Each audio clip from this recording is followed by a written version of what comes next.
Saif attack मामले की। एक सवाल तो बार बार उठ रहा है, सीसीटीवी में दिख रहे शख्स और शरीफुल दोनों के चेहरे मेल नहीं खा रहे। कल दिल्ली के एक फॉरेंसिक लैब ने भी ये दावा किया। अब शरीफुल के वकील ने भी कुछ ऐसा ही दावा किया। यहाँ तक कि शरीफुल के पिता भी सीसीटीवी वाली तस्वीर में शरीफुल को पहचानने से इनकार कर रहे।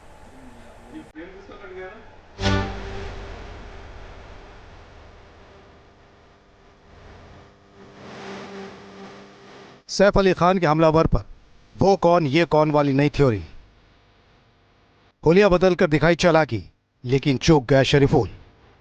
चेहरा पहचानने में हुई भूल, तो शरीफुल को गुनाह क्यों कबूल। दो तस्वीरें, लेकिन सैफ का हमलावर एक। तस्वीर नंबर 1 16 जनवरी की रात 2:33 की। तस्वीर नंबर 2 19 जनवरी को गिरफ्त में आए शरीफुल की है।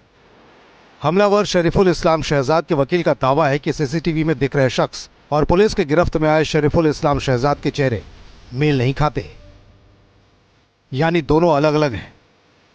जो सीसीटीवी फुटेज के अगर आप देखोगे, जो 6th फ्लोर का जो फुटेज आया है, उसमें से जो एक्यूज़ का फुटेज दिखाया गया है, वो काफ़ी हद तक ये जो प्रेजेंट एक्यूज़ है उससे मेल नहीं खाता। It is not match. There is a extreme doubt about the accused, that whether he is there. That question has been raised. We are just waiting for, मतलब अभी हम रुके हुए हैं अभी कल के रिमांड में कि पुलिस क्या नया इन्वेस्टिगेशन लाती है और क्या इन 5 दिनों में उन्होंने क्या इन्वेस्टिगेशन किया है और इन्वेस्टिगेशन में क्या एविडेंस प्राप्त किए हैं। तो क्या शरीफुल के वकील के ये दावे इस केस का नया टर्निंग पॉइंट है? सैफ के वकील ने यह दलील भी दी कि सीसीटीवी में दिख रहे शख्स के हेयर स्टाइल और शरीफुल के हेयर स्टाइल में काफी अंतर है, जबकि पुलिस के सामने शरीफुल ने कबूल किया कि अपनी पहचान छिपाने के लिए उसने अपने बाल कटवा लिए थे और अपना हुलिया बदल लिया था। पुलिस ने वर्ली कोलीवाड़ा के उस सैलून के मालिक से पूछताछ भी की है। फिर तो hair style same to same होने का सवाल ही नहीं पैदा होता। सैफ के वकील का दावा है कि सीसीटीवी में दिख रहे शख्स और शरीफुल की उम्र में काफी अंतर दिखता है। दोनों की आंखें अलग अलग हैं, दोनों के चेहरे के बनावट में काफी फर्क है। थोड़ा बहुत फेमिलियर फेस है, आप देखोगे उनके हेयर स्टाइल के और उनके एज के हिसाब से। जो फुटेज में जो पहला लड़का है जो मेन फुटेज में, वो काफ़ी यंग है और उनके जो बॉडी लैंग्वेज है उसकी काफ़ी पतली है, फेयर है। उसके आँखों का स्ट्रक्चर और उसके फेस जॉ लाइंस काफ़ी अलग है, तो काफ़ी चीज़ें इससे मैच नहीं होती। इससे पहले दिल्ली की एक फॉरेंसिक लैब ने भी कुछ ऐसा ही दावा किया था।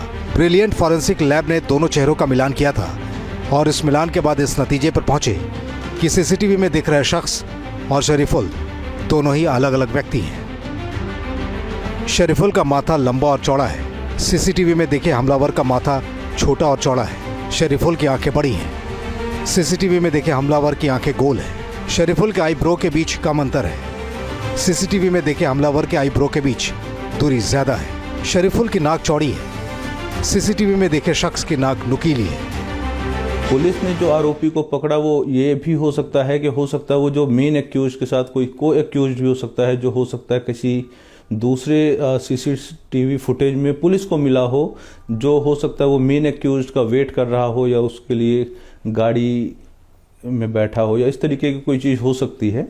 तो मैं ये नहीं कह रहा हूँ कि वो एक्यूज नहीं है, बट जो सीसीटीवी फुटेज में मिला है, जो सैफ अली खान के घर से उतरते हुए रेलिंग को टच करते हुए जो निकल रहा है, तो उससे उसका चेहरा नहीं मैच हो रहा है। उधर बांग्लादेश में रह रहे शरीफुल के पिता राहुल अमीन फकीर ने ऐसा ही दावा किया है।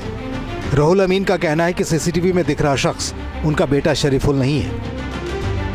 ऐसे में सवाल उठता है कि शरीफुल के चेहरे को लेकर आखिर सवाल क्यों उठ रहे हैं? क्या जानबूझकर इस मामले को उलझाने की कोशिश की जा रही है या फिर दावों में दम है? क्या सच में दोनों के चेहरे अलग अलग हैं? क्या शरीफुल सैफ का हमलावर नहीं है?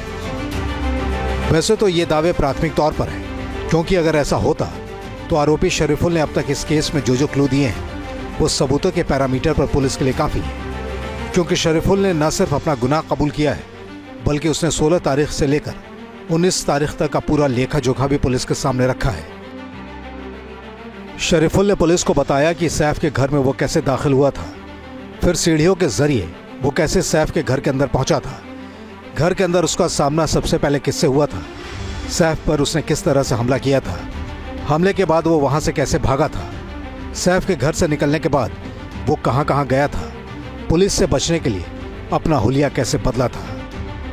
इतना ही नहीं, हमलावर शरीफुल ने पुलिस के सामने यह भी कबूल कर लिया है कि उसने चाकू का तीसरा टुकड़ा कहां फेंका था। बुधवार की शाम उसकी निशानदेही पर चाकू के तीसरे हिस्से को भी बरामद कर लिया गया। इसके अलावा शरीफुल के ठिकाने से उस टोपी को बरामद कर लिया गया जिसे लगाकर वो सैफ के घर के अंदर दाखिल हुआ था। और तो और कोर्ट में पेशी के दौरान भी अपने वकील को यह बताने में नाकाम रहा कि वो गुनहगार नहीं है। कोर्ट में आप आरोपी से मिले थे, मोहम्मद से मिले थे, तभी क्या बताया उसने? बताया, डरा हुआ था काफ़ी, बताया उन्होंने कुछ, वो ज़्यादा कुछ बता नहीं पा रहा था, रो रहा था काफ़ी चीज़ें। आपने तो पूछा होगा कि आप उस वक्त थे या नहीं थे, तो उस वक्त क्या बताया? मैंने पूछा है लेकिन वो उसने वैसा जवाब कुछ दिया नहीं पॉजिटिव कि वैसा वो था या नहीं। जबकि मुंबई पुलिस पूरे एहतियात के साथ इस केस को अंजाम तक पहुंचाने में जुटी है। पुलिस इस मामले में फूंक फूंक कर कदम रख रही है ताकि कोई सबूत छूट न जाए और आरोपी बच न पाए। आरोपी की पहचान के लिए सिर्फ चेहरा ही काफी नहीं, बल्कि पुलिस के पास और भी कई बड़े सबूत हैं जो ये साबित करने के लिए काफी हैं कि सीसीटीवी में दिख रहे शख्स और शरीफुल एक ही हैं।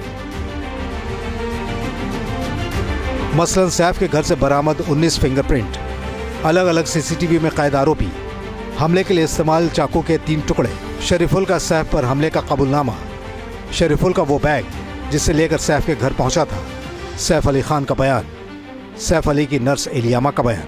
न्यूज नेशन अब व्हाट्सएप पर खबरों के ताजा अपडेट के लिए न्यूज नेशन के इस QR कोड को स्कैन करें।